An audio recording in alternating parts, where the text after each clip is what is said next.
Ako nga po ulit si Pastor Christian. I don't think I have to remind you that. Di naman tayo nakakalimot, diba? But welcome to Missions Bible Church. Before we start again, can you again greet the person sitting beside you? Say hi. Hi. Hi. Hi. Yeah. Are you happy here? Masaya ba kayo dito? Dapat masaya kayo. Kung masaya kayo, pakita mo. Hi. Hi, Abby. Ayan. Alright. Maraming salamat po, Pa. Thank you for coming. Alam niyo ba ang pinakamaaga dito si Papa? Nauna pa siya sa akin. Namalengke kasi ako eh. So pagdating ko, nandyan na siya. Ayan. Praise God.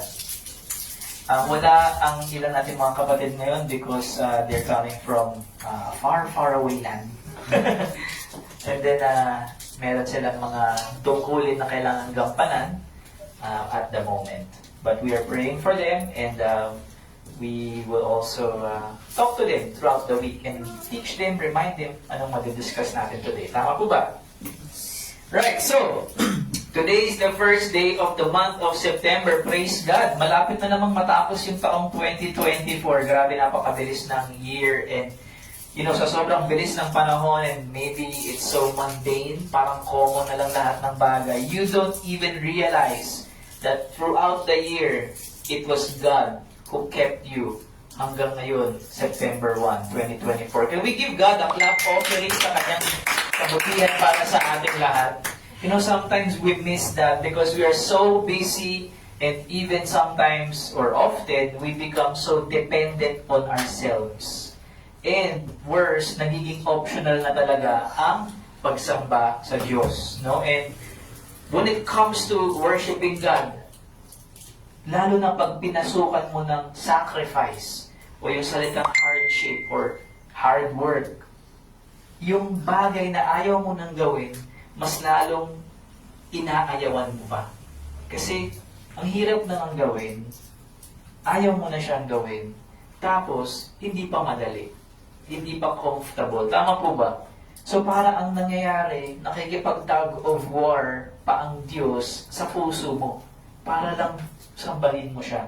Kanina namalengke ako bago pumunta sa simbahan. And once again, inobserve ko yung tao going through their day-to-day life sa palengke. Siyempre, pag palengke, busy, di ba? Transactions, economics, etc. I'm thinking, anong ginagawa niyo rito? Linggo, punta kayo sa simbahan. At that point, iniisip ko nga, kahit anong religion mo, dapat at least sumamba ka. Ayun, kahit yun na lang eh. Pero wala eh. Asan sila? Sa palengke. Doing something else. And that is, kumbaga, a representation of basically our country. Not just our community or city, but of our country, even of the world. Ayaw talaga o hindi talaga puso ng tao to worship God. So if you ask them, even Christians, to persevere and be diligent to worship God, ayaw nila yun. Bakit?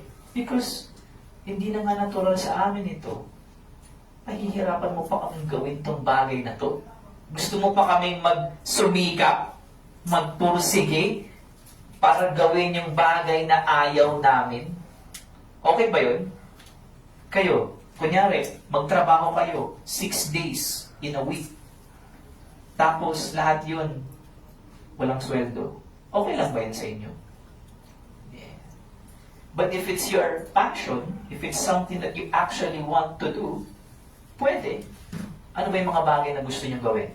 For example, kahit hindi trabaho, let's be practical. Gusto niyo bang mahalin ng inyong mga kapamilya, kapatid, magulang, asawa? Gusto niyo ba silang mahalin?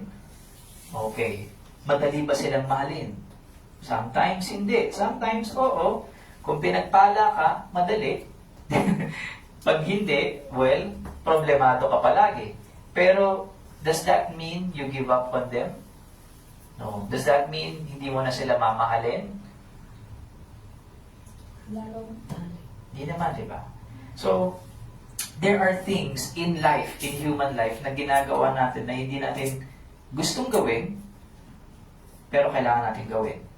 Meron tayong mga bagay na ginagawa sa life na gusto natin gawin, na kahit mahirap, gagawin natin. Tama po ba? And siguro ang kailangan nating ayusin sa mga isip natin is, where does God fit in your categories? At least sa simula. Does God fit on the things that I don't like to do but I have to do it? Or does God fit dun sa kategorya na I want to do it even if it's difficult? Saan ba si God dun sa life mo na yun? Is he something that you have to do? Or is He something that you want? Okay, so yan yung pinaka-question sa topic ng perseverance or diligence. Sapagkat ang perseverance and diligence, theologically, even compared or even in reference sa ating kaligtasan, hindi yan pinag-uusapan madalas sa mga magiging Kristiyano pa lang o hindi pa Kristiyano. Because perseverance and diligence is for the Christian. Because no one will persevere, walang magsisipag, walang magpapatuloy sa pagsamba at pag-ibig sa Diyos kung hindi niya nalalaman ang pag-ibig ng Diyos para sa kanya at kung hindi pa niya tinatanggap. Correct?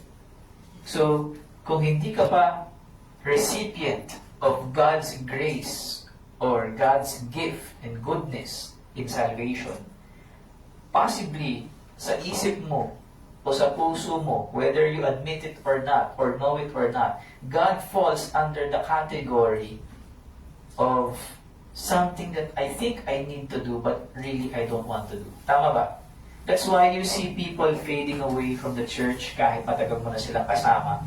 Maybe there were reasons why they were here, but it wasn't God. Tama? It wasn't God. Kaya there are other churches, Christian churches, that become guilty of sin because they understand this. And so what they do is they move God out of the focus and replace God with entertainment or with something else to bring and keep the people in. But eventually, ultimately, the people are not here because of God. In the church, they're not there because of God. They're there for other things. In Missions Bible Church, we make it a point na hindi yun ang mangyari. Because we want to see exactly if a person truly knows God, wants and desires to know God, and is really God's child. Are you coming here? Umuulan, halos bumagyo na. Nagkasakit na, ang hirap bumiyahe. Kaunti lang. May trabaho pa mamaya. May schoolwork pa mamaya. Why are you here? You don't need to answer the question, baka personal, no? But why are you here? What brought you here? I hope the answer to that is God. Not anything or anyone else. Nandun kasi yung crush ko eh.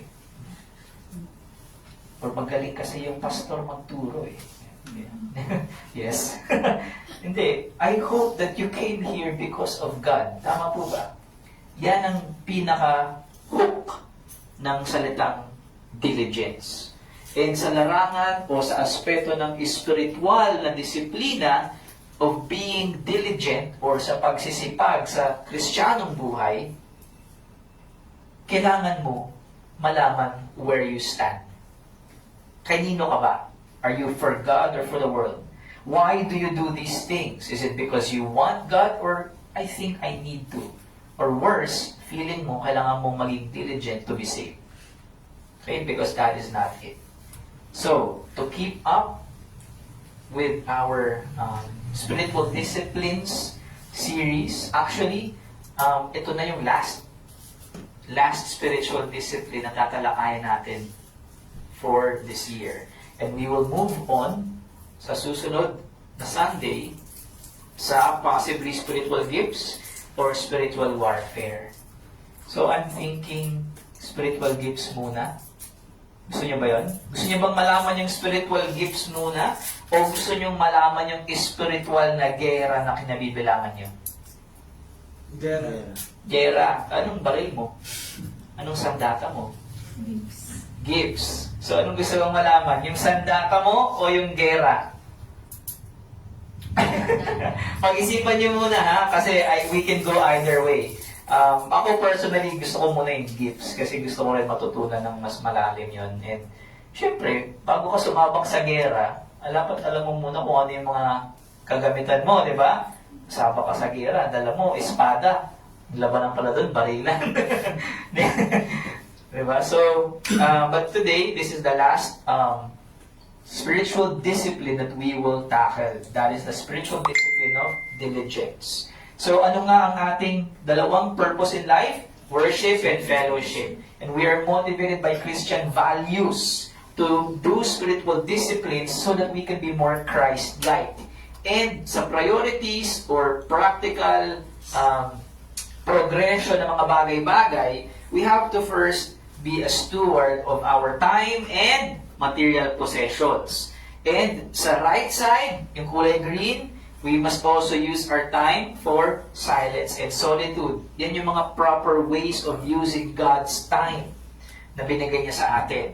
And when we are in silence and solitude, halos hindi mo na mahiwalay ang mga bagay na sumusunod tulad ng prayer, fasting, Bible intake, and of course, learning about God. Sa kaliwa naman, yung kulay violet is worship. This is a group setting. More on fellowshipping, kagaya ng ginagawa natin dito sa simbahan every Sunday. And when the church is gathered, or as a church, we are also serving one another. Okay? And nagtutulungan tayo to do services outside of our church, mainly sa pamamagitan ng evangelism. Okay? Ano nga yung evangelism? Sharing the gospel. Pero, yung kulay green or teal is also something na pwede mong gawin on your own. Tulad ng evangelism. You don't need the whole church to share the gospel to your father, to your neighbor. Tama po ba? Kailangan ba nandun tayong lahat? No, baka matakot yun. Pupuyugin natin ako dito. No? We can share the gospel kapag sumakay ka ng tricycle. Kuya, bayad po. Ayan, thank you. Pagbaba mo, ay kuya, meron po akong tip sa inyo. Invitation. Bigay mo yung gospel tract. Sa ganung paraan, napakadali. Sisegue lang ako. Gusto ko lang i-share kasi ang galing ni Lord. Diba, nag-record ako ng video kahapon about yung reporting, yung mga plans and status updates ng church natin. Pauwi na ako, no? Tapos, actually, nakauwi na talaga ako. Nandun na ako sa parking lot nung bahay namin sa Taguig. Tapos bigla akong na-convict. Di naman na-convict, parang binigyan siguro ako ni God ng slight confusion or kawalan ng memory. Alam mo, inisip ko bigla, magpapark na ako ha, papatayin ko na yung motor. Naisip ko bigla, nawala sa isip ko, nilak ko ba yung pinto? Nilak ko ba yung pinto ng chapel? So, nagdadalawang isip ako kung babalik ba ako dito o hindi. So, minessage ko muna yung caretaker. Ay, hindi nagre-reply kasi madaling araw na eh. Madaling araw ako natatapos mag-aral eh. So, alas 5 na ng madaling araw yun. Tapos, nag-iisip ko, hindi, wala yun. Okay lang yun. Eh, paano kung nakabukas? Mananakawan ako kasi iniwan ko yung laptop dito, lahat ng mga gamit. Diba? Hindi, okay lang yun. Mag-aga na magigising. Kino-convince ko yung sarili ko na hindi na pumunta doon kasi ang layo no? Pero in the end, inisip ko, theologically, spiritually, ano ba ako? I'm a pastor. I have to take care of the church. Whether it's difficult for me or not, I will take care of the church. Pero usually kasi, matalas yung memory ko sa mga ganong bagay. And iniisip ko, nire-recall ko, I do not have memory of that moment that I closed the door. Kasi nare-recall ko yung image. Pero yung kagabi, hindi ko talaga siya ma-recall. Siguro sobrang pagod. Tapos puyat, prayer and fasting pa ako, so wala akong kinakain. So pumunta ako, in short, pumunta ako rito. Mabilis lang naman ako magmotor, so mga 15 minutes nandito na ako. Iniisip ko, 15 minutes lang ang kailangan kong i-sacrifice. Eh kung nakabukas na yun at manakawang kami, wala nang church. So I have to do this. I am the pastor. I take care of God's church. Yun ang ginawa ko. So kahit nahihirapan na ako, pinuntahan ko yun, Pagdating ko dito, nakalock yung pinto. Nakalock yung pinto. Pero bago ko dumiretso dito, bumili muna ako ng pandesal para hindi nakakahiya sa mga tao. Sabi, hindi, kumain lang ako. Pero alam mo, bakit sinishare sa inyo to is because when I came here, in reference to sharing the gospel, naalala nyo, meron tayong plan to share the gospel sa mga tricycle drivers. And partially, I feel like because they are of a different religion and they know what it's about, may humahad lang. But by God's grace, mayroong tricycle driver doon ngayon na tinulungan ko before through our ministry. Binigyan ko ng tent. Naalala niyo, nagbigay tayo ng tent.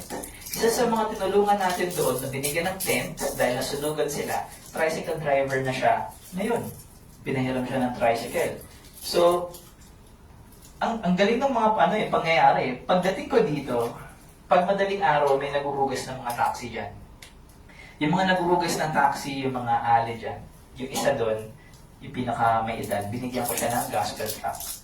So, i-invite ko siya dito. Kilala naman nila ako kasi lagi ko sila nakikita. So, tinanggap, binasa. And then, may humingi ng barya doon sa ali na yun. Hindi nila binigyan. So ako, nakonvict ako kasi pag may ganun gusto kong magbigay pag may barya ako eh. So, umandar na ako, hindi ko pa binigyan ng barya, umandar na ako. Tapos, tumigil ako dyan sa may barangay, inantay ko siya, inapanood ko siya sa side mirror. Tapos, pagdating niya dito, pinigil ko siya. Uy, tapos siya binigyan ng barya na 50 pesos ang halaga. So, binigay ko yun, tapos nag-usap na kami. Share na ganyan. Oh, punta ka sa simbahan namin, ganyan-ganyan. Oo, tapos sabi, saan pa yun? Si Ate Joy ang pangalan niya. Ako sabi ko, ako si Pastor Christian. Long story short, itong babae pala na ito, siya yung mother ng lalaking tinulungan ko at binigyan ko ng tent noon. Okay. So okay, alam niyo pala siya, anak niyo po pala yan. Oh, pumunta na siya sa amin noon. Punta rin kayo doon next time. Ganyan. So natutuwa na ako, di ba? Parang ang galing ng mga pangyayari. So, kumana na ako, papunta ng barangay, papunta ng street namin dito sa Metoda. And then, nakita ko yung anak niya. Nandun nakatayo, maaga pa lang, naghanap na ng pasahero. Mga tatlo lang sila kasama ng kaibigan niya. So, pumunta ako doon, kinausap ko na si anak niya, hindi ko napapangalanan. Sabi ko, oy, binanggit ko ulit yung Toda Evangelism. Oy, ganyan. Ngayon, siya, pati yung kaibigan niya, mas excited sila. Kasi kilala na niya ako. Mas excited sila kasi hindi sila kailangan pumunta pa dun sa asosasyon para maging official na decision. Sabi ko lang sana, bigyan mo ako ng 10, mag-meeting tayo, tapos gagawin na natin to. May libreng gas, etc. Tapos na, magkausap ko siya, naabutan ako ng nanay niya. So, ang daming mangyayari na umabot yung nanay niya doon, nag-usap na kaming lahat doon. Tapos, mas nagkaroon ng headway, kumbaga, para makapasok doon sa Tricycle Drivers Association. And then, umuwi na ako, pabalik sa bahay namin. With God's strength, of course, kinaya ko. Hindi ako, kahit pagod, gutom, puyat, hilo, kaya ko. And I was able to do what I have to do. All because what? Bumalik ako dito. Because I had to stand on my conviction. I am a pastor, I take care of this church. Kahit pagod ako. So, God's way. Kung hindi ka bumalik, hindi mo sila... Hindi yun mangyayari. As in yung buong pangyayari na yun. And the reason why it's a big thing to me is because I told you, pending yung ministry na yun. Because ready na tayo, ready na yung program, pero hindi ready yung puso ng tao. No? So, God is finding ways how to get to that.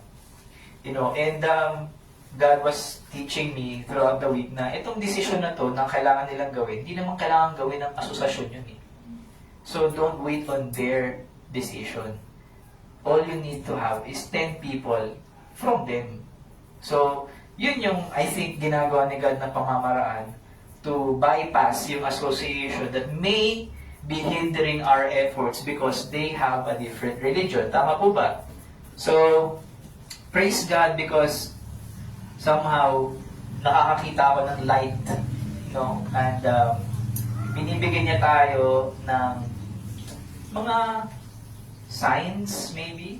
Signs or revealing to us how God works. That all you have to do is trust Him and be diligent in faithful waiting on Him. So, yun lang naman. Napahaba tuloy yung share ko kasi medyo personal, no? Daming ginagawa ni God sa linggo ko eh. But yeah, I really felt God was moving sa moment na yon. And I was so happy. Tumatawa ako habang nagda-drive. Sobrang bilis ko. Mga 60, 70. Tapos tumatawa lang ako. Tumatawa ako habang maandar ako ng motor. Kasi sobrang saya ko. Parang, grabe ka God. Tapos dumating yung effect sa harap ko. God will make a way. Tapos tawang-tawa talaga ako. Sobrang saya ko. Iyon, natatawa ko kung gaano. Parang yung tawa ni, sino ba yung asawa ni Abraham? Sarah. Si Sarah. Di ba tumawa siya? Bibigyan ako ng anak ni God. Parang gano'n. So parang natawa ako. Kasi kakaiba yung mga ginagawa ni God. But yeah, thank you. So parang natin si God. Sobrang excited lang ako doon. And I hope we will be faithful to continue following the Lord. Ayan, napahaba tuloy tayo. Sorry. Ayan, yun na. Alas 8 tayo uuwi. Joke lang. Alright, so let's move on to our spiritual discipline of diligence. Meron tayong 3 points to learn about what the Bible says regarding our discipline or training sa pagiging masipag at pupursige. First one is, basahin ng lahat, the role of the Holy Spirit. Pangalawa, the role of the church. At pangatlo, ourselves. And our big idea sa linggong ito, basahin natin lahat. The Holy Spirit through the gospel regenerates and indwells us, giving us a new mind and energizes us to glorify God through our growing personal relationship with Him, good works, and godly character. The Holy Spirit convicts and guides us to the truth, while the church encourages us in love through its ministries so that we may persevere diligently in Christ's likeness. Yan. Medyo mahaba, medyo maraming words, but don't worry. If you have been with us for a long time, narinig nyo na to, and na-mention ko na to before, many times. So, huwag natin patagalin. Ano ang first point? The role of the Holy Spirit. So the role of the Holy Spirit is very important sa buhay ng isang Kristiyano para siya ay magsipag at magpatuloy. Naniniwala ba kayo doon? Dapat ganun kayo mag-isip. Because kung mag-rely kayo, if you will depend on your own strength, you will fail. You will be miserable, you will be sad, you will not be fruitful, and you will end up hating God and the church. Okay? Because you are relying on your own strength. Hindi lang para sa kaligtasan masama ang pagdepende sa sarili. Pati din ang pagpapatuloy sa pananampalataya in our spiritual disciplines at serbisyo. Ito nga po yung sinasabi ni Dr. Donald Whitney. Basahin natin lahat. We must perpetually remind ourselves that despite the most fervent diligence to our responsibility to discipline ourselves for the purpose of godliness, we cannot make ourselves more like Jesus. The Holy Spirit does that, working through the disciplines to bring us closer to Jesus and making us more like Him. So, kahit anong effort ang pilit mo na mula sa'yo to spiritually discipline yourself, you will not be able to do it for godliness' sake. Because the requirement is, number 1, starts with the letter F. Faith. And to have faith means to entrust your life to God. That also means depending on the strength that He gives you. Okay? More on that later. But for now, ano ba yung mga trabaho ng banal na Espiritu sa buhay ng isang Kristiyano in the discipline of diligence or kasipagan? Number 1, basahin ng lahat. Regenerates. Pangalawa, energizes. At pangatlo, helps. So the first one is regenerate. Ano nga yung regenerate? That is to be spiritually reborn. In other words, to be born again. Sinasabi yan ni Jesus in John chapter 3. Kausap niya si Nicodemus dito. Jesus answered him, "Truly, truly, I say to you, unless one is born again, he cannot see the kingdom of God." So nagtataka si Nicodemus, how can a man be born when he is old? Like, he is literally thinking na papasok ulit yung lalaki o babae sa sinapupunan ng nanay nila at ipapanganak ulit. How is that possible? Jesus answered, truly, truly, I say to you, unless one is born of water and the Spirit, he cannot enter the kingdom of God. So Jesus was talking about being spiritually reborn. Born from above. As if you were born again. Kasi bago ka ng tao. Magkakaroon ka ng bagong pagkatao na para bang tayo ipinanganak muli, ngunit hindi sa katawan, kung hindi sa espiritu. Pag sinabi natin espiritu, ano nga yun ulit? It involves our mind or intellect, our emotions, our moral compass, and yung paggamit ng ating kalayaan. Jeremiah 31 and Ezekiel 11 describes to us kung ano yung ipinangakong born again na pangyayari sa buhay ng taong mananampalataya kay Yahweh sa pamamagitan ng kanyang anak na si Jesus. Pansinin nyo that these are two prophets from the Old Testament. Okay? Mga propeta ito sa lumang tipan. Sinasabi na ng Diyos yung gagawin niyang bago sa hinaharap. Jeremiah 31, for this is the covenant that I will make with the house of Israel after those days, declares the Lord. I will put my law within them, and I will write it on their hearts, and I will be their God, and they shall be my people. And no longer shall each one teach his neighbor, and each his brother, saying, know the Lord. Kilalanin mo ang Diyos. For they shall all know me, from the least of them to the greatest, declares the Lord. For I will forgive their iniquity, and I will remember their sin no more. The reason right now, sa mga hindi pa Christians, that you do not desire to know the Lord is because this has not yet happened to you. The laws of God is not yet written in your hearts. Pero kung meron ka na nito, you actually feel this now, you may be already born again. You may have already placed your faith in Jesus Christ. Tama ba? Okay? That's why we encourage our friends, know the Lord. Bakit? Kasi wala pa yung Holy Spirit na umuudyog sa kanila. Tayo pa ang kailangan nilang marinig, magsabi sa kanila. Attend kayo ng Sunday service.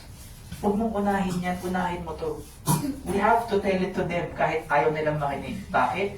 They don't have the Spirit yet. But for the Christians, for the person saying, I'm a Christian, pag pilit-pilit mo pa yun, nakilalanin niya ang Diyos, Christian kaya siya? Baka hindi. Ezekiel 11, and I will give them one heart, and a new spirit I will put within them. A new spirit I will put within them, sa loob. I will remove the heart of stone, yung batong puso dahil sa kasalanan, from their flesh, and give them a heart of flesh. Flesh that is sensitive, that can feel the Lord, God's will. Ano yung tama mali? Ano yung convictions ng Holy Spirit? Pag ang puso mo ba to? Marunong ka pa kayang makonsensya? Usually hindi na, di ba? Hirap na. But when you become a born again, God gives you a spirit, a heart of flesh, kung saan you are sensitive kung ano ang sinasabi ng banal na Espiritu sa iyo. That you can actually know God's will. Anak, wag yan. Kasasama ko yan. Dito ka, anak. Oo, alam ko mahirap. Oo, parang wala pang nangyayari. Pero ito yung tama. Gawin mo to. That's what's happening sa isip at puso ng bawat Kristiyano. They may walk in my statutes and keep my rules and obey them. That's the purpose why God gave you that heart. And you shall be my people, and I will be their God.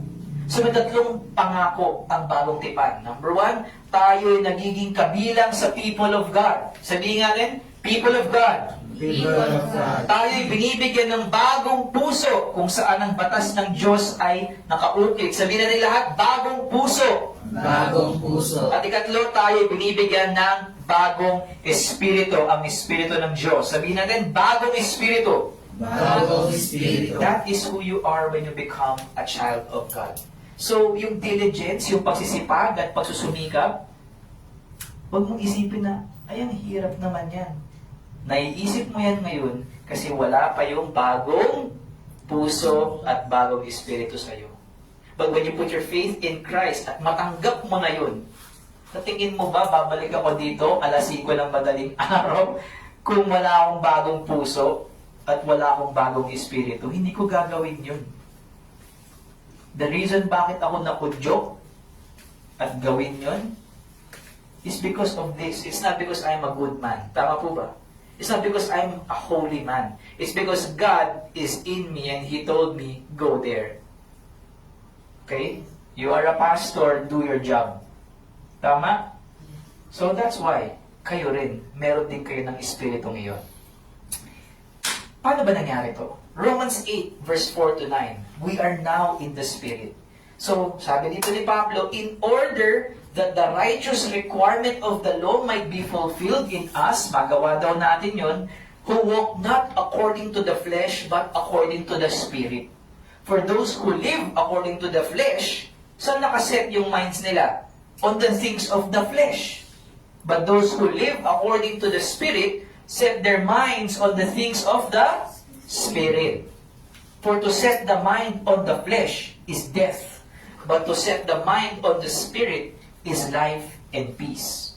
For the mind that is set on the flesh is hostile to God, palaban sa Diyos, lumalaban sa Diyos. For it does not submit to God's law. Indeed, it cannot. Wala siyang abilidad to do it. Kasi nga, wala pang bagong puso. However, we are not in the flesh, but in the Spirit. If in fact the Spirit of God truly dwells in you. Anyone who does not have the Spirit of Christ does not belong to Him. Ulitin ko, anyone who does not have the Spirit of Christ, kahit ilang membership pa ng simbahan, ng salihan mo, you do not belong to Christ. If you do not have the Holy Spirit. How do we receive the Holy Spirit ba? You just need to put your faith in Christ. That's it. Repent and believe. Pansinin niyo yung paggamit ng salitang according to and set their minds on. Madali lang naman itong intindihin dahil natalakay na natin ito last year. But to refresh your memory, pag sinabi rin to live according to, sa Griego ito yung kata. Okay? That means na nailagay ka na sa ganung klase ng pag-iisip o gawain. According to. So if I'm according to the Spirit, that was done to me when I became a Christian, now I purposefully set my mind on the things of the Spirit. Yun, ako ang gumagawa nun. I set my mind on the things of the Spirit. Pero hindi ko magagawang iset yung mindset ko sa mga bagay ng Diyos kung hindi pa ako nailalagay sa mga bagay ng Diyos. Tama po ba? The reason why hindi ka naka-mindset sa Diyos kasi hindi ka pa nailalagay sa Diyos. Kaya sapilitan palagi. Tama? But that is not the end. You can be set or you can be put according to the Spirit if you put your faith in Christ. Next, ano yung pangalawang trabaho naman ng Espiritu? He energizes. Energizes. Sabihin ng lahat, energizes. Yeah. Ano ba yung energizes? Alam niyo ba yung commercial dati ng baterya, yung Energizer? Yung Energizer Bunny? Yung hindi tumitigil ng pagdadrums yung rabbit kahit nasa disyerto na siya? Diba? Do we have that kind of energy na kahit nasa disyerto na tayo, we are still serving, we are still worshiping? Let us see if we have been given that gift. Sabi sa Philippians chapter 1 verse 6 and chapter 2 verse 12 to 13. Si Pablo ang nagsasalita, and I am sure of this, He who began a good work in you will bring it to completion at the day of Jesus Christ. Let me stop there. Who is he talking to? Of course, kinakausap niya yung mga taga-Filipos na mga Kristiyano. And who is the He na binabanggit niya? That is God. Okay? So he's saying, God began the good work sa buhay ng mga taga-Filipos. That means, in conversion. So yung paglapit pa lang nila sa Diyos through the gospel at yung naging born again sila, that is all the work of God. Yun yung beginning ng work ni God. Tinatawag na natin itong prevenient grace o pangunang grasya. Ibig sabihin, hindi ka pa Kristiyano, kumikilos na ang grasya ng Diyos para gawin kang Kristiyano. Nagpapadala siya ng mga pastor at mga Kristiyanong tulad namin para ibahagi yung mabuting balita sa iyo na kahit marindi ka na sa boses namin, hindi mo masasabing hindi mo nalaman at narinig yung mabuting balita. That is the beginning of the good work. And then, God makes you a Christian. Gives you a new heart and a new spirit. Okay? But look at this. He will bring it to completion at the day of Jesus Christ. Does that mean God will do the work for you? No. It means that same energy and grace that led you to the gospel, that led you to faith, is still there. It remains to be there. And mas marami na, mas umaapaw na, so that you will complete your faith at the day of judgment. Kaya sinasabi niya sa chapter 2, verse 12 to 13, work out your own salvation with fear and trembling. For it is God who works in you both to will and to work for His good pleasure. Okay? He's not saying work for your salvation, as in maliligtas ka ng kabutihan mo or ng good works. No. He's saying work out. Kung tunay na ligtas ka at pinapanahanan ka ng Diyos, binago ng Diyos ang buhay mo, pakita mo sa kilos mo, sa salita mo, sa purpose mo in life, sa mission, vision, and goal mo, magserbisyo ka. Gumawa ka ng acts of worship. Bakit? Because it is God who is already in you and is working in you. Paano? Both to will and to work for His good pleasure. To will means nagbibigay ng desire sa puso mo. Paano ko ba ipapahagi yung mabuting balita sa amin? Gusto ko makilala nila si God. Gusto ko ma-receive din nila yung kaligtasan na meron ako. Do you desire that? If you have that desire, that is from the Lord. He gave that desire to you. And He is also giving you the energy to actually do it. Yung lakas, yung strength to do it. The wisdom to do it. Okay? But, sino gagawa ng work? Si God o ikaw? Ikaw. Tama. And that is for God's good pleasure. So don't wait, Lord. Sana maraming maligtas sa pamamagitan ko. Or Lord, sana mag-quiet time ako mamaya. Give me the strength and energy. Tapos i-expectin mo lang habang nanonood ka ng Facebook. Oh, hindi ko makontrol yung katawan ko. Binubuksan pa yung Bible ko. Oh my gosh! Hindi mangyayari yun ng ganun. That is not how it would work. That's not how it works. I'm telling you, as a Christian, medyo may makatagalan na sa ministry. So, umpisa akala ko ganun. Huwag kayong matawha, akala ko ganun. As in, yung i-overcome ni God yung emotions ko, yung weaknesses ko, tapos wala akong magawa. Hindi eh. Hindi pala ganun. Yung napapanood natin sa movies na may power sila, parang na-possess sila, it doesn't work that way in reality with God's energy, with how God working in us. It has something to do still with your minds. God helping you to set your mind on the things that you need to do, you have to do, that's good for you, and giving you the energy to do it. Hindi yung energy na may lumalabas na kuryente sa katawan mo, ha? Energy as in, kaya ko siyang gawin. Kahit siguro pagod na ako, magagawa ko siya. But you have to do it. Hindi siya extravagant or dramatic. Asan ba yung power na sinasabi ni Pastor Christian? But parang mahina pa din ako. The power takes place when you start doing it. When you start doing it.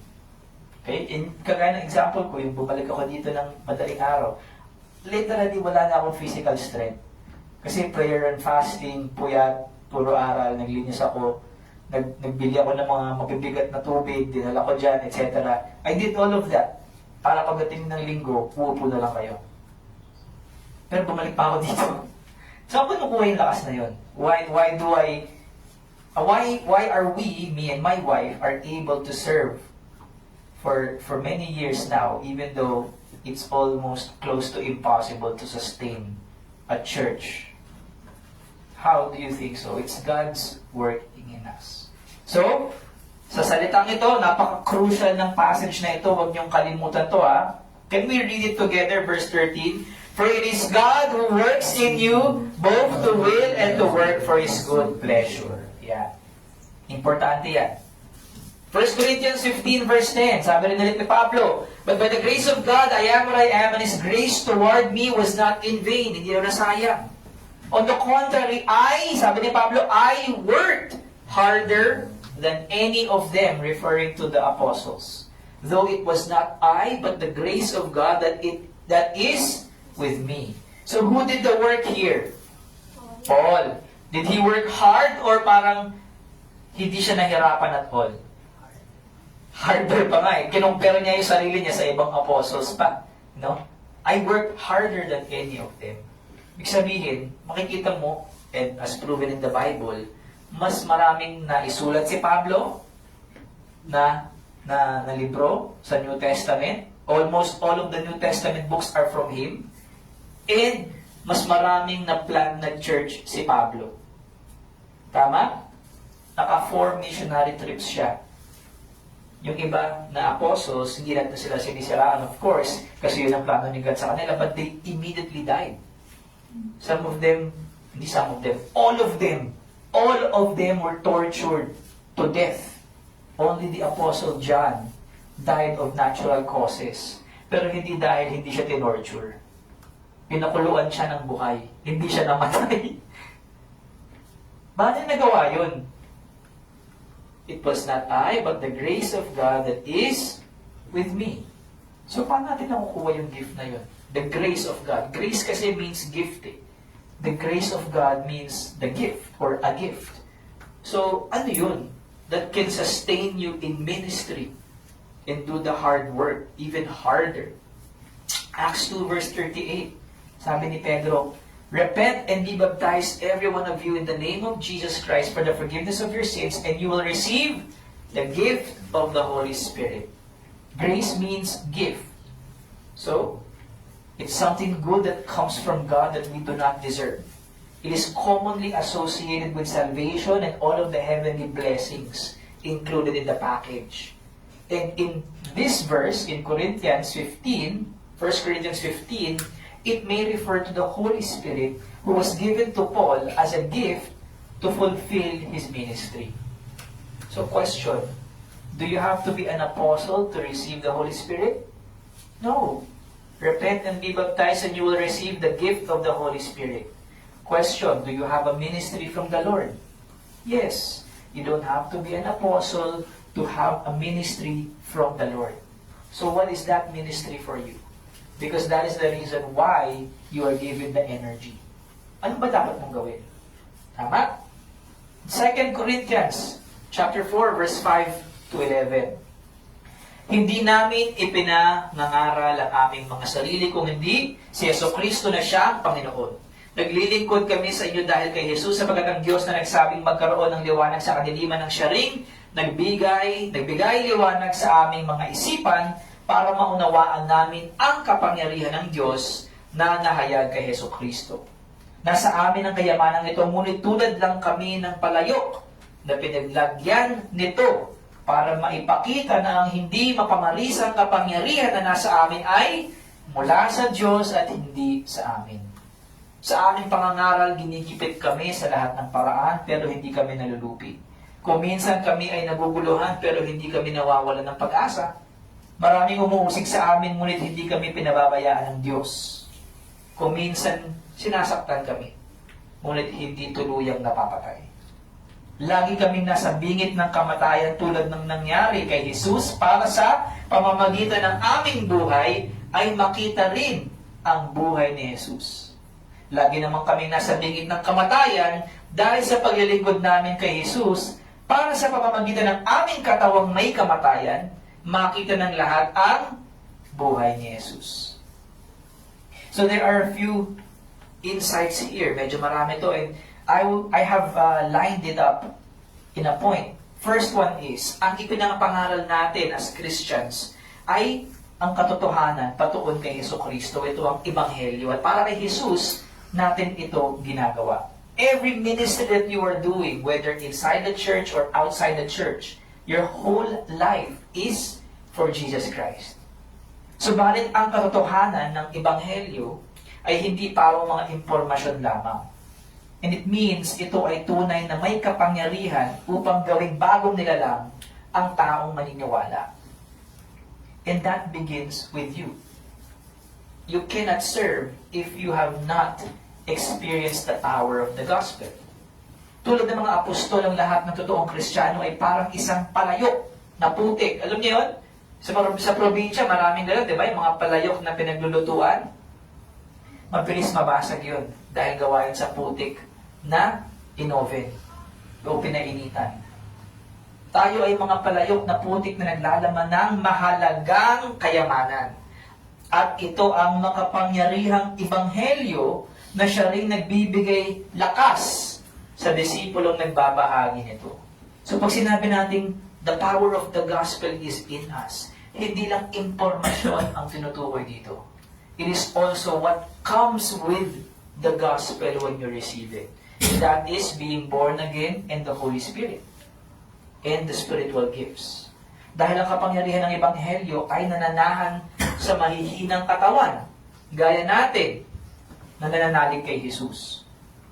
So tingin mo bakit ganito ang katawan natin pero yung pinapagawa sa atin ni God, imposible. Ito, bakit hindi ako ginawang 6-footer ni God? Sa tingin ko, mas madaling mag-evangelize pag 6-footer ako. O bakit hindi ako 6-footer? Mas madaling kumilos kapag abot mo yung mga camera. Di ba? Bakit? Siguro kasi pag tumangkad ako, baka hindi ako Kristiyano, baka talagang mas maging kriminal ako. No? Kasi wala nang makakapigil sa akin. Yung utak ko masama na, yung katawan ko pa masama, di ba? Pero, kidding aside, the weaknesses that you have are not an accident, kahit may kapansanan ka pa. But because of those things, if you are in Christ, and you are able to do what God wants you to do, what God commands you to do, that proves na hindi galing sa iyong lakas. Galing kanino? Sa Diyos. That's the purpose of the weaknesses that God keeps in your life. Okay?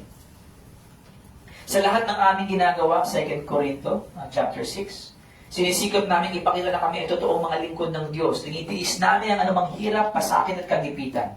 Nakaranas kami ng pagbubugbog, pagkakakulong at panggugulo ng mga tao. Nagsikap kami ng gusto at kung minsan ay wala pang tulog at wala pa rin pagkain. Pinatunayan namin sa lahat na kami ay mga tunay na lingkod ng Diyos. Sa pamamagitan ng aming malinis na pamumuhay, kaalaman, pagtitiyaga, kagandahang loob, sa pamamagitan ng pagnubay ng banal na Espiritu sa amin, sa tapat na pag-ibig at pananalita, at sa pamamagitan ng kapangyarihan ng Diyos. This is the Apostle Paul talking. Paano niya pinatunayan ang kanyang pagiging apostol? Yes, may mga mirakulo siyang ginawa. Of course, apostol siya eh. Pero paano yung majority of his life? Through the hardships. Through the hardships that he experienced. Not in the fame, worldly success, popularity, his comfortable life, material possessions. Hindi dahil si Paul yung may pinakamalaking simbahan sa Efeso. No? Kaya, man of God yan. Bakit 20,000 yung nag-a-attend ng simbahan ni Pablo? Hindi siya ganun. It's more radical than that. Okay? Those things are not the marks of a true disciple. Nalalaman ng totoong disipulo sa pagpupursige nila sa hirap na dinadanas bilang Kristiyano para sa kanilang pananampalataya at serbisyo sa Diyos at kapwa. Na ipapakita natin totoong napapasa atin ng Espiritu Santo when we do that. Sapagkat kung hindi lamang sa banal na Espiritu ng Diyos, hindi nyo nga gugustuhin na gawin yun at magpatuloy sa pagsisilbi sa Panginoon.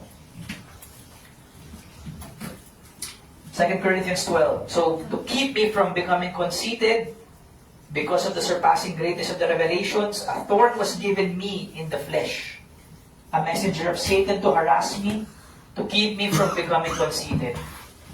Ibig sabihin again, the weaknesses that God has given you is for the good.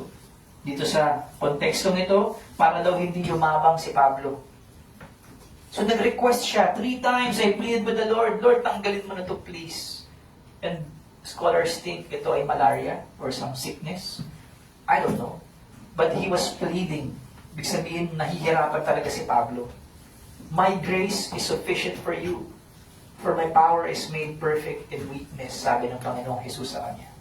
Can we all say that and memorize this para pag napaghinaan kayo ng loob, you can run to this word. Basahin natin. My grace is sufficient for you, for my power is made perfect in weakness. My grace is sufficient for you, and for my power is made perfect in weakness. Therefore, sabi ni Pablo, I will boast all the more gladly sa kanyang mga kahinaan, so that the power of Christ may rest upon me.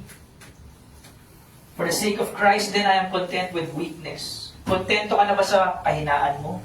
Sa mga insulto at paghihirap na dinadanas mo because of your faith?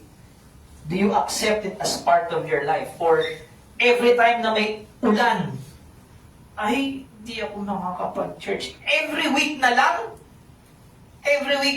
may gagawin ka? Abay, gawin mo na lang yun habang buhay mo. Tama ba? Every week na lang mayroon news flash. Walang araw sa buhay ng taong wala siyang gagawin. Lahat ng tao may ginagawa. Hindi lang ikaw. But if you choose to prioritize this, then gagawin mo rin to. Tama ba? Walang taong hindi busy. Alam mo kung sinong taong hindi busy? Yung nasa loob ng nicho. Nagpapahinga na siya habang buhay. Kapag gising ka pa, kapag buhay ka pa, kikilos ka talaga. Magtatrabaho ka talaga. Kaya huwag mong idahilan sa Diyos. Pagod ako eh. May gagawin ako eh. Ang hirap, may kalamidad. May leon sa labas. Hindi ako alabas. Umuulan. Hindi titigil yung mundo para sa'yo. Sa Christian life, dadaanan mo lahat yun. And it's you choosing to do it either way. Tama po ba? This means that in God's sovereignty, He allows some hardships in our life to keep us in our weakness so that our faith in Christ will grow deeper. When you look back sa mga naranasan mo sa buhay mo bilang Kristiyano, masasabi mo, grabe ang galing ni Lord. Ang dami ko ng pinagdaanan, nandito pa din ako. And I grew up. Mas naging malalim ako sa Diyos, mas tumibay yung pananampalataya ko, mas dumami ang kalaman ko, ang dami ko nang nagawa para sa Diyos. And that's not to brag as if you did not need God's help. That simply means you were obedient sa mga utos ng Diyos. Kagaya ng ginagawa ni Pablo. Colossus 1 verse 9 to 11. Hinihiling namin sa Diyos na bigyan nawa kayo ng karunungan at pangunawang mula sa banal na Espiritu para lubusan niyong malaman ang kalooban niya. Sa ganoon, makakapamuhay kayo ng karapat-dapat at kalugod-lugod sa Panginoon sa lahat ng bagay. At makikita na lumalago kayo sa mabubuting gawa at sa pagkakakilala sa Diyos. Naway palakasin niya kayo sa pamamagitan ng dakila niyang kapangyarihan para makatagal at makapagtiis kayo sa lahat ng bagay ng may kagalakan. At para matupad ang aming serbisyo, nagpapakahirap ako sa pamamagitan ng kapangyarihan ni Kristo na nagpapalakas sa akin. All of these things point to God's energy working in you, giving you karunungan or wisdom and knowledge of God's will. Paano mo nalalaman yung dapat gawin para sa Diyos o dapat sa Diyos? God's Spirit gives you wisdom and knowledge so that you can glorify God through your good works, sa paglago mo in your personal relationship with Jesus. God also gives you spiritual strength so that your faith will not completely weaken and fail. Instead, you will patiently endure with gladness of heart. Pause tayo dun. Have you patiently endured with gladness? Nagtitiis daw ng may pasensya at kasiyahan. Parang ang hirap pagsamahin nun. Meron bang nagtitiis ng masaya? Meron bang nagtitiis ng masaya at nag-aantay na masaya? Uy, tagal mo ha. I'm so happy. Diba? Uy, sinasaktan mo ko. Ang saya-saya. Diba?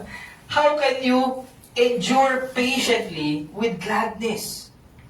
Sabi niya, sa pamamagitan ng dakila niya, kapangyarihan, palalakasin niya kayo para makatagal at makapagtiis kayo sa lahat ng bagay ng may kagalakan. This is impossible for anyone except for Christians. That's the difference. That's why true Christians do what they do because they have this great power. Kahit yung spiritual disciplines nyo, great works po yun. Okay? Meron bang pagod tapos imbis na matulog, magbabasa ng Bible? Sino gumagawa nun? Meron bang hirap sa paghahanap buhay? Tapos, imbis na mag-aksaya ng panahon sa labas para maghanap ng trabaho, nagpe-prayer and fasting? Sino gumagawa nun? Walang taong nasa matinong isip ang gagawa nun. Except if they have the Holy Spirit and they have the power to do it. Okay? God also makes available to us the power of Christ so that we can continue and serve the ministry regardless of the hardship we face. So yun yung energy. Can you say sa katabi mo, you have God's energy? You have God's energy. Oo, talaga ba? Talaga ba? Meron na? Sige nga, pakita nga. Work out your salvation with fear and trembling. Third point, basahin natin. Helps. Helps. So, tulong. This would all come from the words of Jesus. Sa una muna, ito na kasi yung patapos ng ministry niya. Yung ipapako na siya sa krus. Ito yung gabing ipagkakanulo na siya. In John 14, sabi niya sa mga apostles niya, kung mahal niyo ako, susundin niyo ang aking mga utos. At ihilingin ko sa Ama na bigyan niya kayo ng isang tagatulong na sa inyo magpakailanman. Siya ang banal na Espiritu na tagapagturo ng katotohanan. The Holy Spirit is called the Helper, and He is given to all Christians for their help. The Holy Spirit helps primarily by teaching us yung mga katotohanan ng Diyos. Oh, nako. Hindi pala yan magiging mutant ka na parang may superpowers ka. Diba? May power ako ni God. Diba? Gaganon ko lang yung jacket ko sa inyo, tapos tutumba kayong ganun. Diba? ang daming ganun ngayon, tapos pinipirahan yung mga tao. Paano ba natutulungan ng Holy Spirit ang isang Kristiyano? Sabi dito, siya ang banal na Espiritu na tagapagturo ng katotohanan. The mind. The help of the Holy Spirit begins with the mind. Setting your mind on the things of God. Okay? Sino tumatanggap sa tulong na ito? Lahat ba? Hindi siya matanggap ng mga taong makamundo dahil hindi siya nakikita o nakikilala ng mga ito. Pero kilala niyo siya dahil kasama niya siya at sasain niyo magpakilaman. The reason why other people don't understand what we talk about as Christians, why are you excited na makapag-share ng gospel? Dagdag gastos yan. Dagdag hirap yan. Why are you doing these things? You're crazy. Why are you helping the people that persecute you? O, kay Jesus na lang, why are you dying for sinners? Sinners who crucified you. They don't understand that because they don't have the Spirit. But if you understand that, and you love that, and you thank God for it, you have the Spirit. Verse 23 to 26 of the same chapter, sabi ulit ni Jesus, ang nagmamahal sa akin ay susunod sa aking salita. Mamahalin siya ng aking Ama at mananahan kami sa Kanya, indwelling. Ngunit ang hindi nagmamahal sa akin ay hindi sumusunod sa aking mga salita.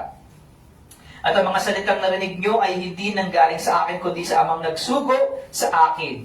Sinasabi ko ang mga bagay na ito habang kasama niyo pa ako. Pero kapag nakaalis na ako, ang tagatulong na walang iba kung hindi ang banal na Espiritu ang ipapadala ng Ama bilang kapalit ko. Siya ang magtuturo sa inyo ng lahat ng bagay at magpapaalala sa inyo ng lahat ng mga sinabi ko sa inyo. First, the Holy Spirit is sent to us from God the Father so that we are not left to ourselves. Nang sabi dito ni Jesus, para hindi kayo maging mga ulila. No, you will not be orphans sa English. Bakit? Because you are a child of God. You are already a child of God, tapos iiwan ka niya. Anong tawag sa'yo pag iniwan ka ng magulang mo? Hindi ampun. Iba naman yun. Orphan. Ulila. Inulila ka. God will not do it to you. So wala na si Kristo in His earthly ministry. Sino pinadala? The Holy Spirit. Okay? We are not left to ourselves. That means God is still with us in His Spirit. Someone is here to care for His children, that they may live for their Father faithfully. The Holy Spirit will help you to understand and how to practice what Jesus Christ said in your Bibles and what His apostles taught us in the Bible. So if you're not reading your Bible, anong ituturo sa'yo ng Holy Spirit? Christian ka? Okay. May personal devotion ka? May discipline ka of Bible intake and learning? Good. Kasi kung wala, anong gagamitin ng Holy Spirit para ituro sa iyo na i-interpret at i-apply yung teachings ni Jesus Christ? Diba? And if you are really a Christian, hindi ka ba inuudyok ng Holy Spirit to spend time with God in prayer, in fasting, Bible reading? Kasi dapat may udyok yun eh. Normal yun eh. The Holy Spirit kasi will remind us of God's Word when and where it applies. Susunod na verses. Sumagot si Jesus, ang nagmamahal sa akin ay susunod sa aking salita. Wait, note ko na ata to. Ay, di, tama na. Mamahalin siya ng aking ama at mananahan kami sa kanya, ngunit ang hindi nagmamahal sa akin ay hindi sumusunod sa aking mga salita. Yan. Ay, wait, naulit ko na to. Sorry, guys. Yeah, ito na pala. John 15, verse 18. 2, 26 to 27, and chapter 16, verse 1. Sinabi pa ni Jesus, kung napupuot sa inyo ang mga taong makamundo, alalahanin nyo na ako ang unang nilang kinapuutan. Pagkatapos sinabi ni Jesus, ipapadala ko sa inyo ang banal na Espiritu mula sa Ama. Siya ang tagatulong nyo at tagapagturo ng katotohanan. Pagdating niya, magpapatotoo siya kung sino talaga ako. Verse 27, kayo rin ay dapat na magpatotoo tungkol sa akin dahil kasama ko na kayo mula pa noong una. Sinasabi ko na sa inyo ang mga bagay na ito para hindi manghina ang inyong pananampalataya pagdating ng pag-uusig. Jesus warns all of us of the hatred that you will receive from the world by following His every word. But Jesus also promises that the Holy Spirit will be your helper and teacher, and the Spirit will tell the world about Jesus Christ. The Spirit will also do the work sa mga unbelievers. He will convict them and lead them to the gospel. Pero sabi rin ni Pablo in Romans 10, how would they hear if no one would share the gospel? Yun ang trabaho mo in verse 27. As the Holy Spirit leads the people to the gospel, someone needs to speak the gospel. And so that through the Holy Spirit's help, tayo rin ay inuutusan to do the discipline of evangelism. And by the helping of the Holy Spirit, makakapagsipag tayo. Finally, dito sa John 16, pero ang totoo, para sa ikabubuti nyo ang pag-alis ko, dahil hindi paparito sa inyo ang tagatulong kung hindi ako aalis. Pero kapag umalis na ako, ipapadala ko sa inyo, siya sa inyo. Pagdating niya, ipapakita niya sa mga taong makamundo na makasalanan sila, at ako na may matuwid. Si Jesus ang nagsasalita. At ipapakita rin niya na hahatulan sila ng Diyos. Ipapakita niya sa mga tao na makasalanan sila dahil hindi sila sumasampalataya sa akin. Ipapakita niya na ako ay matuwid dahil pupunta ako sa Ama at hindi niya na makikita. Ipapakita rin niya sa kanila na hahatulan sila ng Diyos dahil hinatulan na si Satanas na siyang naghahari sa mga taong makamundo. Marami pa sana akong sasabihin sa inyo pero hindi niyo pa kayang intindihin sa ngayon. Pero pagdating ng banal na Espiritu na siyang tagapagturo ng katotohanan, tutulungan niya kayo para maintindihan niyo ang lahat ng katotohanan. ang ituturo niya ay hindi galing sa kanya. Sasabihin niya kung ano lang ang narinig niya at ipapahayag din niya sa inyo ang tungkol sa mga bagay na darating. Pararangalan niya ako, speaking of Christ, dahil sa akin manggagaling ang lahat ng ipapahayag niya sa inyo.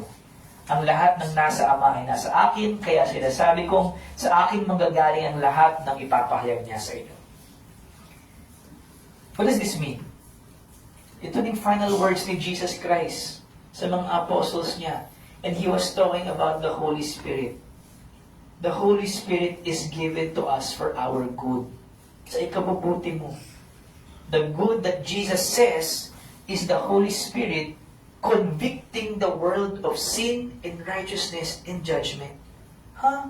Good pala yun? Oo. Kung yung good na iniisip mo ay ibang klaseng good, puro kasiyahan, ito ang good para kay Lord. Binigyan mo ko ng Holy Spirit para sa ikabubuti ko, tapos ang gagawin mo lang pala, i-convict mo ako ng kasalanan ko, at pagiging righteous mo, at kuhusgahan mo ako. Paano naging good yun? Paano naging good na sinasabi sa'yo ng Diyos, makasalanan ka, ako ang makatuwiran, at kuhusgahan kita? Paano naging good yun, Aber? Paano naging good yun para sa tao, para sa Kristiyano? To know that we are sinful because we reject the gospel of Jesus Christ, that Jesus is righteous because He is with the Father, and that Satan and everyone who rejects Jesus is Lord will be judged by God, is the good that the Holy Spirit brings to us because it leads us to salvation. Ano gusto mo, masayang buhay sa lupa pero impyerno?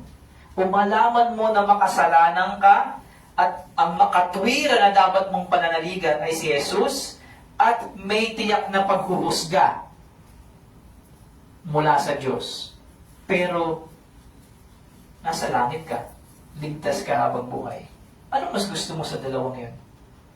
You see, ang good para kay God, hindi pareho ng good para sa atin. And so the help that comes from God is not the same help that we think we need or want today. Lalo na pag physical ang kailangan mo na tulong kay God. Pagod na ako, kailangan ko ng motivation, etc., etc. I have learned, and I'm still learning, that the help of God, especially in finding strength in the faith, motivations in the ministry, always falls down or falls on to one thing. Yung katotohanan about Jesus Christ, about the gospel. So the more you understand about the gospel, the more you realize that is the answer to everything that you have an issue with sa buhay na to. May mga katanungan ka about your faith. Nagdududa ka, saan na ba'y kabutihan ng Diyos? Ba't di niya tinutulungan sa mga ganitong bagay, etc., etc. Makalaga ba talaga ang Diyos? Pwede naman akong magsaya kahit wala akong relihiyon, etc., etc. Lahat ng yun, marirealize mo kapag tumanda ka na sa pananampalataya. Ang sagot, the gospel.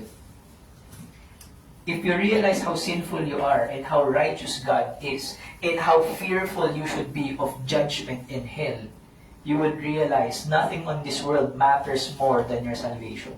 So kung anumang hirap yan, lalampasan ko yan dahil ang importante sa akin, ligtas ako.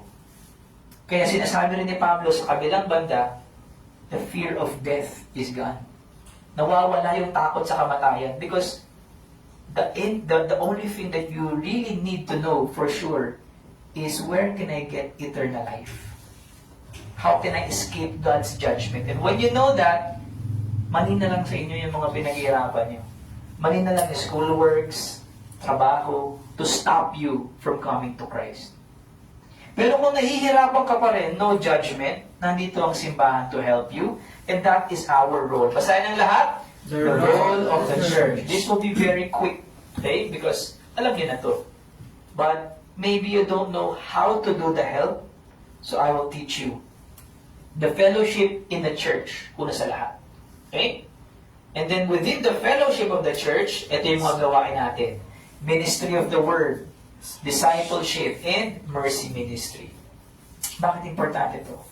Well, nasa Bible eh. Ephesians 4, sabi ni Pablo, speaking the truth in love, we are to, talking to the church, we are to grow up in every way into Him who is the head, into Christ, from whom the whole body, joined and held together by every joint with which it is equipped, when each part is working properly, makes the body grow, so that it builds itself up in love. Paano nag-grow ang church? When each part is working properly. Then you will build yourself up in love. When you are connected to the head, that is Jesus Christ, na parang katawan mo, yung mga buto-buto mo, yung joints mo, yung sinews mo na kumakapit, ba't hindi napipigtas yung braso mo, dapat ganon kakapit ang simbahan sa ulo na si Jesus at sa isa't isa. And working together, imagine mo yung katawan mo, kung ayaw kumilos ng mga ugat mo, makakakilos ka pa kaya? Hindi. Bedridden ka. Hindi kikilos ang katawan. Ganoon din, kung ang mga essential parts, which is the member of the church, is not working properly, you will not grow, you will not build yourself up in love. So in light of what we have learned about the help of the Holy Spirit, the local church emulates His ministry. So yung ministry ng Holy Spirit is the ministry of God. Yung church, ginagaya yun o sumusuporta dun in a truthful and loving way into Christ-likeness when each member is working properly. The reason why this is important kahit hindi magkarbo ang simbahan, it's not because of how we look or who we are. It's because of the treasure inside of us. Tayo yung palayok na gawa sa putik. Tayo yun. Yung simbahan natin yun. Pero yung treasure inside of this, yun yung nagpapahalaga sa atin at sa mga gawain natin, why it is essential for everyone's faith. Kaya each part is supposed to be working properly so the church will grow and it will build itself up into Christ-likeness. Kung wala yun, it will not grow into Christ-likeness. Okay? Hebrews 3, verse 13. Paano natin ginagawa yun? Magpaalalahanan kayo araw-araw. Paalalahanan mo daw yung isa't isa. Araw-araw, ha? Hindi lang pag Saturday, guys, open na yung pinto. Punta na kayo, pasok na kayo sa church. O pag linggo lang, hindi ganun, ha? Araw-araw magpapaalahanan kayo. Mag-send ka ng mga Bible verses. Kamustahin mo yung isa't isa. Pray for one another.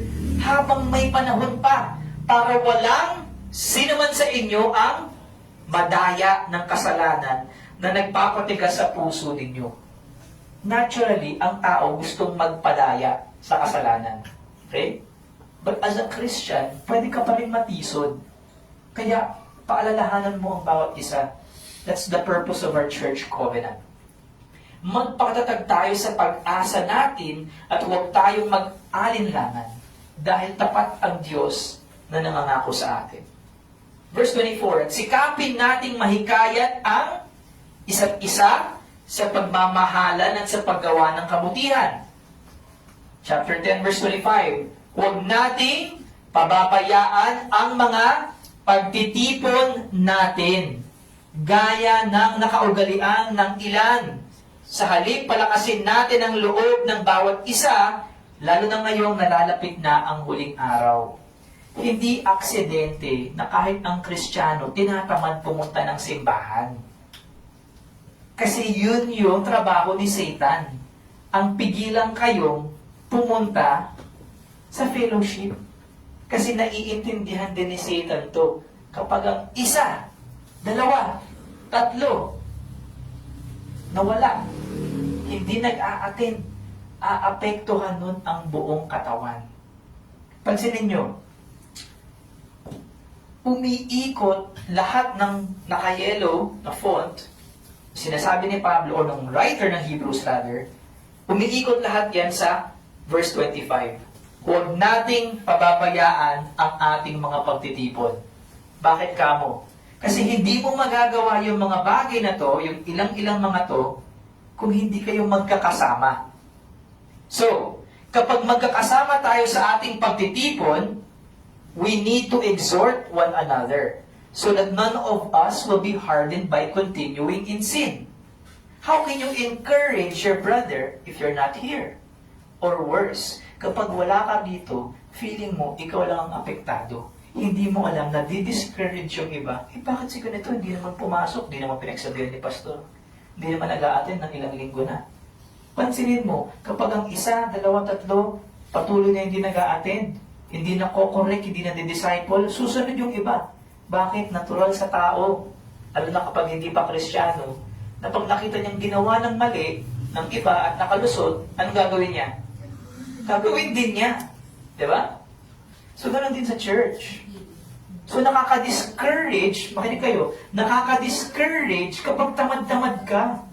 Nakaka-discourage kapag ayaw mong pumunta dito at pinipilit ka pa. Ako, nadi-discourage din ako pero hindi mo ako pwedeng pigilan. Kasi medyo matagal na ako sa faith ko. Para paano yung iba? Paano yung bago pa lang? O gusto sana? Kaso nakikita niya, ay, yung church na yan, wala namang, paninindigan yan eh. Tamad-tamad din yung mga tao dyan eh. Paano kung magsusumikap? Nakikita ko sila, tamad-tamad sila. Ang pinagsisipagan nila, yung mga buhay nila sa labas ng simbahan. Ang sipag-sipag mo sa schoolworks, ang sipag-sipag mo sa trabaho, pag-araw ng linggo, tamad-tamad ka. Paano kung maiinganyo sa Diyos mo? Ang Diyos mo yung kumpanya mo. Ang Diyos mo yung eskwelahan mo. Tama ba? Saan napupunta effort mo? Sa buong linggo? Sa Diyos o sa kung saan ka mang kumpanya o eskwelahan connected? Correct? How are you gonna be encouraged if you see your brothers willingly not going to God? For the purpose of being able to hold fast to our faith with preparedness and sure confidence. Kailangan natin yun. Bakit nag-give up na si ganito? Bakit wala na siya kay Kristo? Baka hindi kasi nakakausap, hindi na-reach out. Baka hindi na susuportahan. Bakit hindi gumagawa ng good works? For the sake of stirring up one another to love one another and do good works. Yan ang purpose ng pagtitipon natin. Bakit hindi siya nag-share ng gospel? Baka walang umuudyok, walang nagpo-push. Sometimes we just need the push. And sa Christian life, importante yung push ng simbahan. To encourage one another because the end of the world is drawing near. Ano ibig sabihin nun? Bakit kailangan palakasin natin ang loob ng bawat isa, lalo na ngayong nalalapit na ang huling araw? Because as a Christian, kapag mas lumalapit na ang end of the world, mas dumadami ang persecution, mas dumadami ang calamities, mas dumadami ang attacks, ang immoralidad, etc. And as a Christian, mahihirapan ka. Kung peke ka, hindi ka mahihirapan. Kung totoo ka, mahihirapan ka. Huwag kayong magbulag-bulagan. Ang bilis siya naman makalimot. Nung nakaraan lang, pandemic. Patikim pa lang yun. Nakalimot na kayo. Ilang taon tayong nakakonfine sa loob ng mga tirahan natin at hindi nakapagsamba. Sinong mga nahirapan? Sinong hindi nahirapan? Hindi yung walang Diyos. Nahirapan bang hindi sumamba during the pandemic yung mga walang Diyos? At mga ipokrito? Hindi. Yung mga Kristiyanong totoo, nahirapan sila. Kasi gusto nilang sumamba. Gusto nilang mag-serve. Gusto nilang gumawa ng good works. Magpalakasan. Kaya habang may panahon, magpalakasan tayo kapag dumating ulit. At darating yun ulit, huwag kayong mag-alala. Darating ulit yun. Huwag kayong magbulag-bulagan. Mangyayari ulit yun, lalo na sa bansa natin. Third world country. Anong kapangyarihan natin sa mundo? Para impluwensyahan sila na huwag nilang gawin yun sa atin ulit. Naintindihan niyo ba yung sinasabi ko? Wala tayong kapangyarihan bilang bansa para pigilan ng mga bansang kagaya ng China para atakihin tayo. Magmamakaawa tayo sa UN? Ganon? Or ihahanda niyo yung sarili ninyo at magkakaroon kayo ng Diyos. Anong gusto niyong paghahanda? Real talk. Real talk. Hindi ba kayo nahihirapan? Maghihirap pa ito. Lalo na pag nalalapit na ang huling araw. That is the purpose of the church. That's why we need to grow closer together into Christ-likeness. may iaabot sa inyo yung aking asawa na papel. I-distribute niya yan, or si Ate Liani yung mag-distribute. And that is a great resource that will help you paano natin palalakasin ang loob ng bawat isa, sikaping mahikayat ang isa't isa, na hindi mapabayaan ng pagtitipon, magpakatatag, gumawa ng kabutihan, huwag mag-alinlangan, at magpaalalahanan. Yan. So, sige, Ate Liani, please give everyone a copy.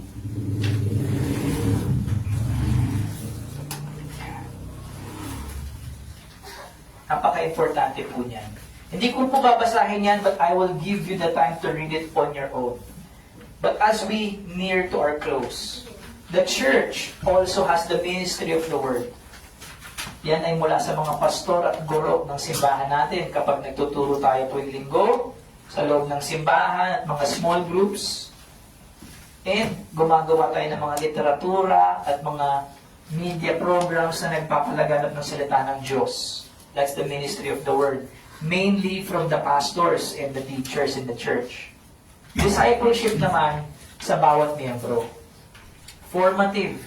Kapag ikaw ay leader ng isang Bible study group, or nakikipag-usap ka casually with your brother about theology and ministry, or ministry opportunities, yung mga plano ka, nag-brainstorm ka sa sarili mo in your devotion, na-realize mo, alam mo, pwede nating share ng gospel itong mga to eh. Mag-uusap kayo. That's discipleship. That's formative. You're building up one another. You're mentoring a new believer or a new member. O ganito yan kapatid, ganito yan ginagawa. Ganito yung gawain natin paglinggo. Or ito yung mga ginagawa nating disciplines. No? Meron din namang corrective discipleship. Ito yung kapag nagkamali sa doktrina, kinokorek. Kapag patuloy na nagkakasala, nire-review. Nire-reprove means tinuturuan kung ano yung tamang doktrina at tamang gawain. And then, wag naman sana na maulit. Pag sumobra na sa kasalanan, excommunication. That is corrective discipline.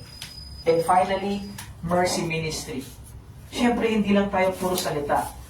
Paano wag ma-encourage na magpatuloy sa Diyos ang kapatid na may totoong pananampalataya naman, pero naghihikahos financially o materially. Hindi ka willing tulungan yon, pero gusto mong magpatuloy siya na lumago, may hirapang nangyari yun. May hirapan siya. The Lord God gave the church also to support one another, not just spiritually, pero physically. So we have this practical help for support and encouraging you to continue in the faith. And ikaw din, one day, kapag nagkaroon ka na ng sarili mong kayamanan o pwedeng maitulong, gagawin mo rin yun sa kasimbahan mo, sa kapwa mo Kristiyano. Okay? So ito yung mga specific ways how we can help. But ito yung pinaka-essence niya. And yung mga hawak ninyo sa kamay ninyo, kung napasadahan nyo na, anong tawag dyan? Yan yung mga one another passages or one another commandments. Okay? Sabihin natin lahat, one another commandments. One another commandments. Ibig sabihin yan, utos yan ng Diyos. Hindi yan optional. Utos. Command. Okay? Lahat yan ibinigay sa simbahan. Okay? Familiarize yourself, use it for devotion. Magandang devotion yan. And then ma-realize mo, ito pala yung dapat kong gawin. So, sa ating magtatapos, here's my conclusion. Alam ko may third point pa, and this is where we will end ourselves. Okay? Kasi, importante na linawin muna natin saan galing yung lakas, and sino yung suporta.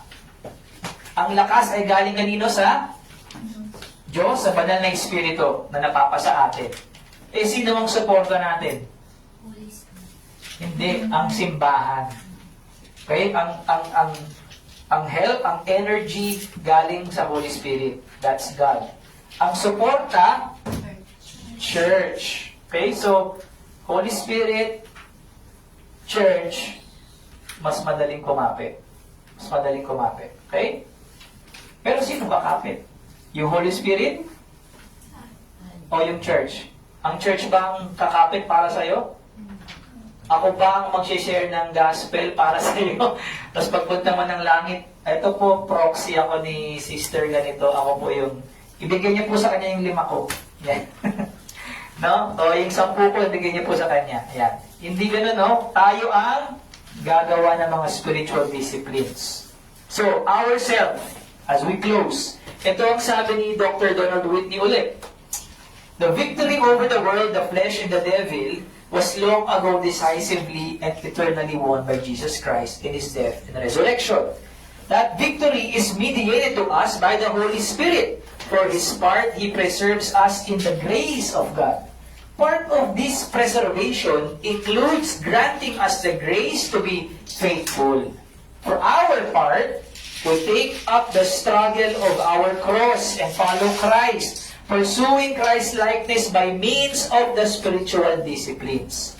The victory that we actually experience in daily life over the forces opposing our progress in the disciplines comes through, pansinin nyo, the practice of the disciplines.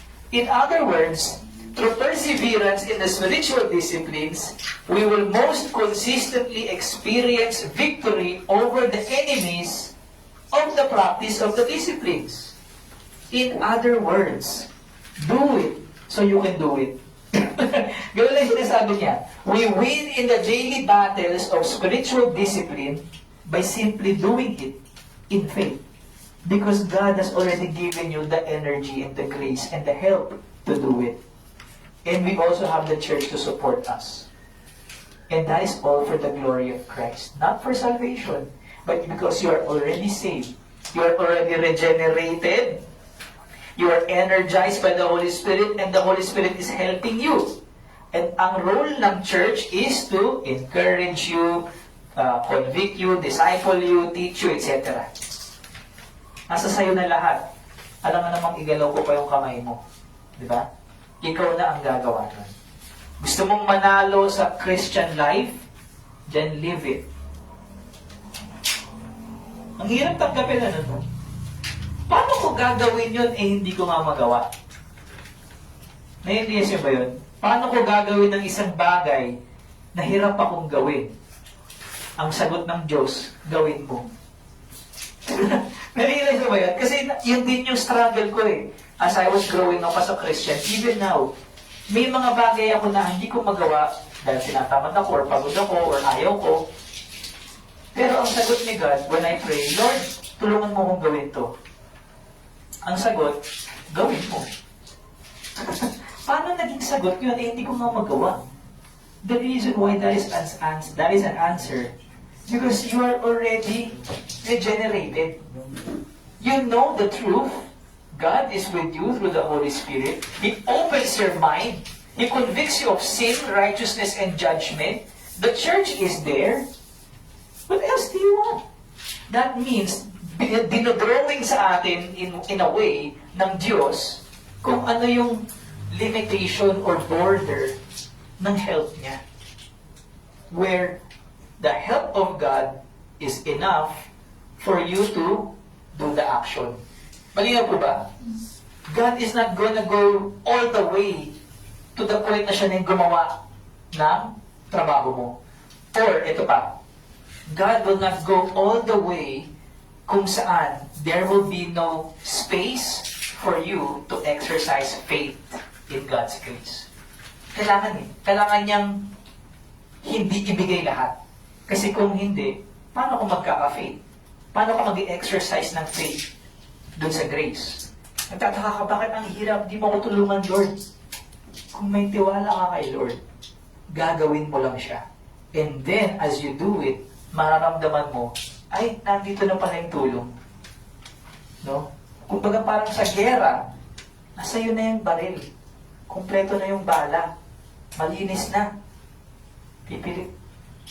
Pipisilin mo na lang yung gatilyo. Gusto mo pa si God pang gumanon sa'yo. No? That is you. That is us. So, personal growth through our spiritual discipline strengthens our faith. Kaya importante siya.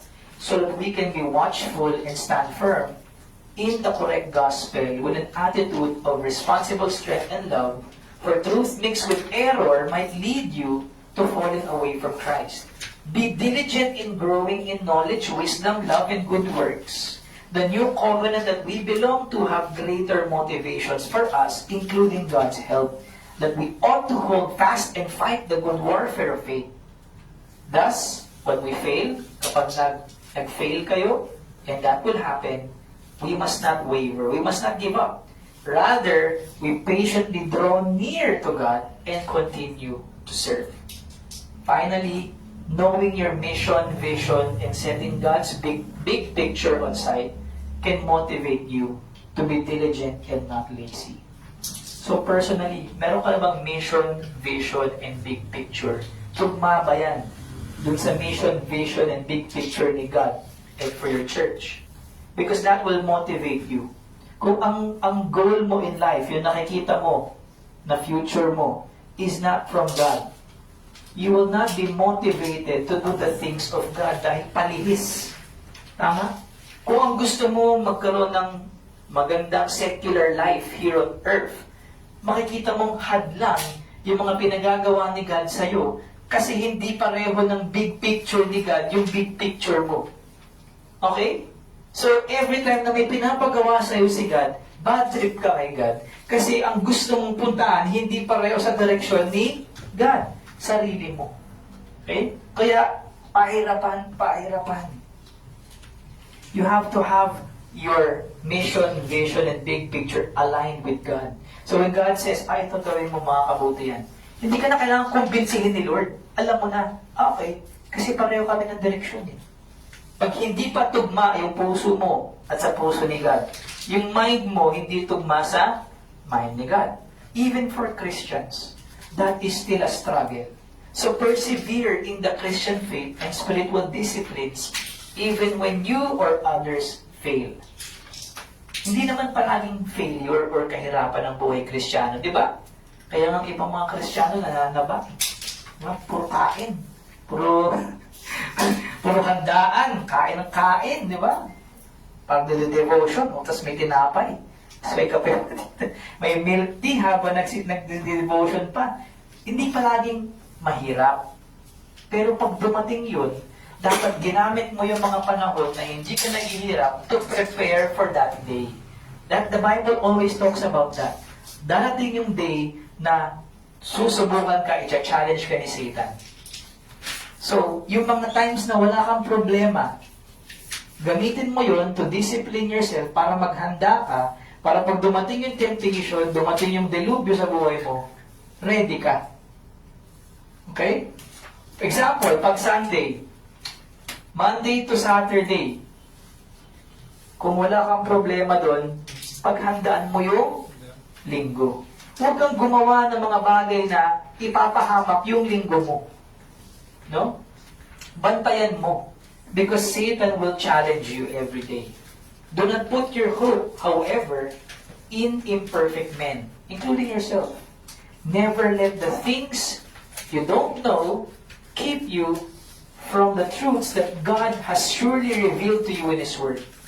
Kung alam mo ang kaligtasan, huwag mong tanggalin yung mata mo doon at pananalig mo doon dahil hindi mo alam bakit nangyayari sa buhay mo itong mga kahirapan na to. Or dahil, bakit hindi ko makontrol yung katawan ko to follow God. Huwag mong tanggalin na, dahil hindi ko alam yung nangyayari dito, hindi totoo yung gospel. Therefore, hindi ako magpupursige. Mali yun. Kung alam mong totoo yun, kahit marami ka pang hindi nalalaman, hindi yun magkatugma, hindi yun konektado. Yung totoong alam mo, totoo pa rin yun. Kahit may mga bagay kang hindi alam. Correct? Keep that in mind. And sa ating magtatapos, ano nga ulit ang ating big idea? The Holy Spirit, through the gospel, regenerates and indwells us, giving us a new mind and energizes us to glorify God through our growing personal relationship with Him, good works, and godly character. The Holy Spirit convicts and guides us to the truth, while the Church encourages us in love through its ministry so that we may persevere diligently in Christ's likeness. So dito po tayo natatapos para sa ating Ministry of the Word sa pagtuturo ng salita ng Diyos. And I hope that you are encouraged na manatili sa pananampalataya, magpursige at magsipag, at hindi tayo mawawala sa Panginoon sa araw ng paghuhukom.